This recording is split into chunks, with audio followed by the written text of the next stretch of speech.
Welcome to Burlap Teachers. Enjoy the video. You begin by confirming prerequisites. Windows updates applied, a recent reboot, and the router powered with green LEDs. This rules out simple causes.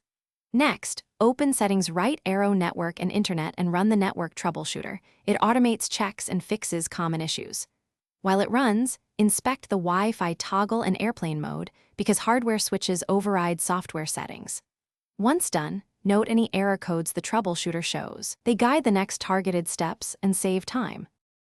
You now perform deeper fixes to restore connectivity. First, reset the adapter. Device Manager, disable then enable the wireless adapter. This reinitializes drivers without reinstalling.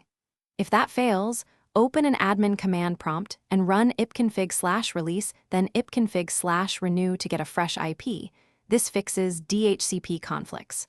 Also run ipconfig/flushtons to clear stale name records. Make sure to check SSID signal and channel congestion.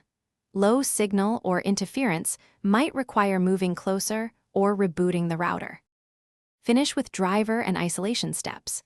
Uninstall the wireless adapter in Device Manager, then restart so Windows reinstalls the driver. This solves driver corruption. Next, test by connecting your phone hotspot or another laptop. This isolates whether the PC or router is at fault. If nothing works, use Network Reset in Settings right arrow Network and Internet right arrow Status.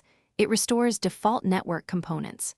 Troubleshooting tip: if the problem persists, note error messages and try a different adapter. USB Wi-Fi can confirm hardware failure. Thanks for watching. Consider subscribing if this video helped you.